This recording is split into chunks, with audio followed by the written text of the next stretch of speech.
The Lonely Beast by Chris Judge.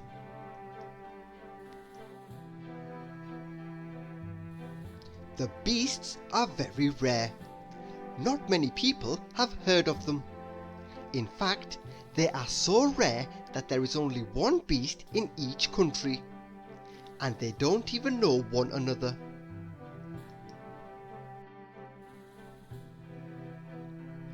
They are very quiet creatures who live alone high in the mountains or deep in the woods.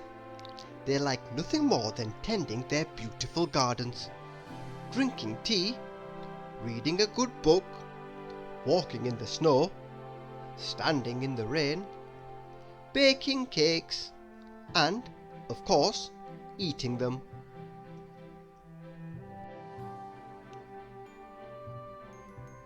This is the story of one such beast who, one day, suddenly felt very lonely.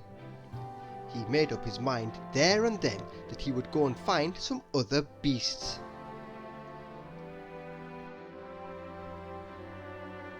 Straight away he started walking through the forest and stumbled down the side of the mountain. He crossed a dangerous river, climbed down a high cliff, jumped off a giant waterfall, and crept through a dark cave.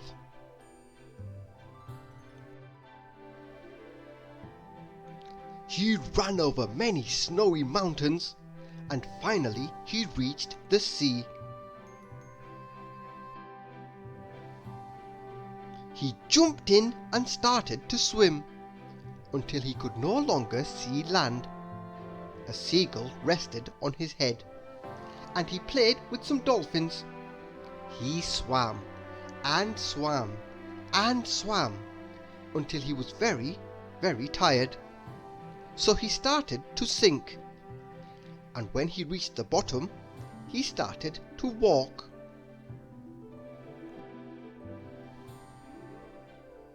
On the way, he was nearly caught by a huge octopus.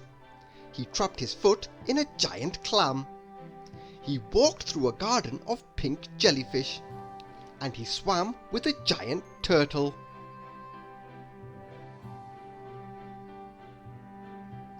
Just when he could swim no more, he hitched a ride on a friendly whale. At last, he reached the shore. Then he walked and walked and walked and walked and walked.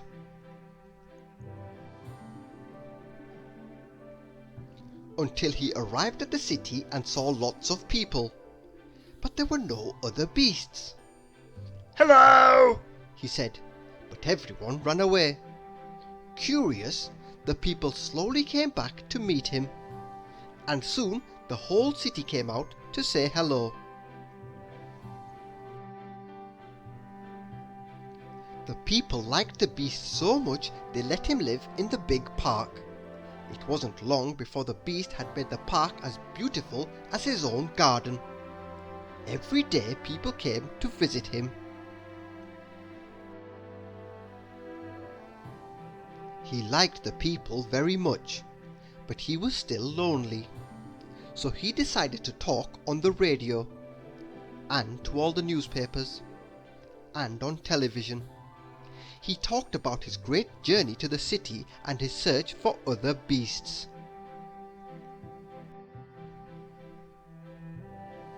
Suddenly, the whole world was talking about him, but still he had not heard from any other beasts, and he started to miss his own garden.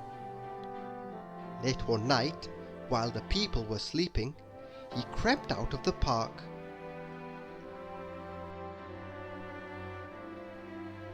Hurrying through the streets, he left the city. He walked and walked and walked until he reached the sea. Then he started to swim until he was very, very tired, and sank to the bottom, and walked some more. He trapped his foot and nearly got caught before reaching the shore. He climbed the cliff crossed the river, and finally found his forest.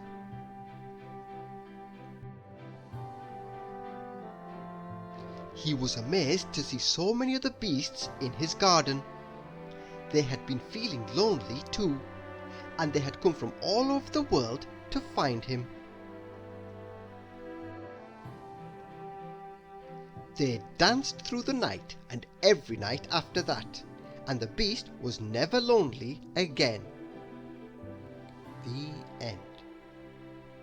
Thank you for listening.